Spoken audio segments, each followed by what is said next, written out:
Hello house lovers, a glorious summer's day in Melbourne. Let us go inside and see what I have been up to. House lovers, I have been diligently working through my list of 2021 things to do, which this week has included neutralizing my walls. But house lovers, before we get into the nitty gritty of how you need to neutralize your walls, which I know you're desperate to hear, I want us to do a wobbly step back in time moment to before Christmas, when Julia and the good doctor and I were able to go to a marble yard to look at some fantastic marble. Now, luckily, all three of us were drawn to slightly edgy stone that no one really wanted, which means they were on sale and amazing. But what amazed me more, I think, was the machine that you can see just picking up those slabs and moving them around so we could have a look at them as though they were tissue paper. The little child in me was thrilled. Anyway, we had fun. Watch this space for the decisions we made. But now it is time to review the process involved in Smart Strip. Yes, house lovers, this is the product that I use to strip these walls, as you can see from the video up there. And yes, it was an unpleasant process, but we won't go into that. But what is important to realize in using this product though, is that it is extremely alkaline and it leaves the walls incredibly alkaline. So what you have to do is neutralize them with acid, which sounds rather unfortunate, but it's important to neutralize the walls because whatever you do afterwards, should you paint it or add wallpaper, that alkalinity is going to come through the wall and affect whatever surface you put on. So it's really important to neutralize the walls when you use this product. Now, luckily, they give you a little sachet of citric acid, which is essentially anything from a lemon or an orange. So you could in fact just make your own, but I'm using their sachet. So the first thing I had to do was scrub the walls.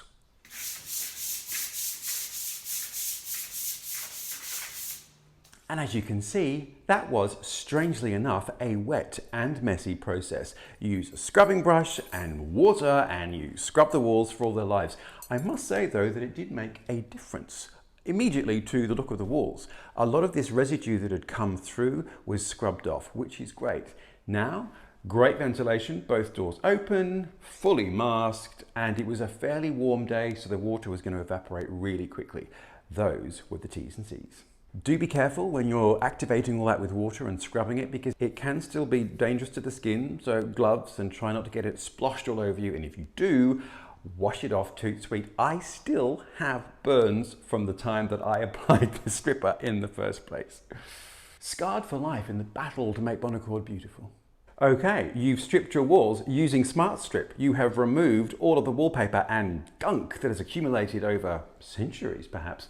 You haven't used chucks. You might remember a friend of mine suggested a Venetian restorer told her you could remove wallpaper and paint with a wet chuck stuck to it overnight. We proved that is not the case. So once you've removed everything and you've scrubbed it and scrubbed it and scrubbed it, in fact I did scrub these walls a few times, you then use your acid solution, which is citric acid, which is safe because it's the acid that is contained in lemons and limes and oranges, so it's not dangerous to the skin.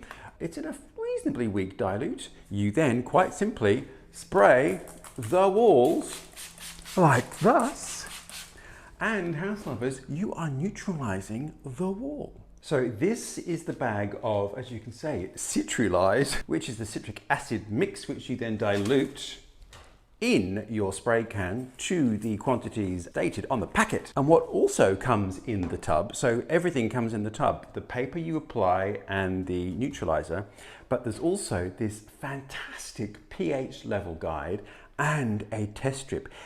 It's a little like a pregnancy test. Let's see if my wall is pregnant.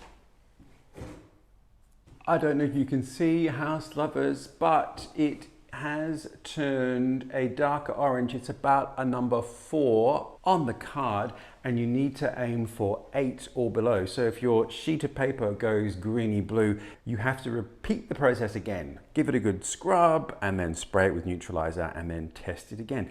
So isn't this fun? I don't think my wall is with child, which is perhaps a good thing for 2021, but anyway, that's the process you go through. There you are, house lovers. You didn't know that you were logging to figure out how to neutralize the pH level of your walls. Well, now you know. But house lovers, enough of such pedestrian things. As Miss Austen would have said, let's go for a turn about the shrubbery. But not my shrubbery, house lovers. Oh no, because it is still a wasteland. I'm talking about Erica and Eddie's front garden from the house visit I did just before Christmas. Have a look at this. Thank you to Erica for showing us the fabulous house that she and Eddie have put together. It is quite amazing, but what is also amazing, house lovers, is the glorious front garden. That is a whole nother story though, but all of the layers and the texture and the colouring.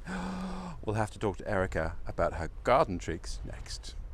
There we are, house lovers. Wasn't that fabulous? Erica's garden is really wonderful, and I wonder if we should go back and have another visit and look at it specifically, because it is gorgeous.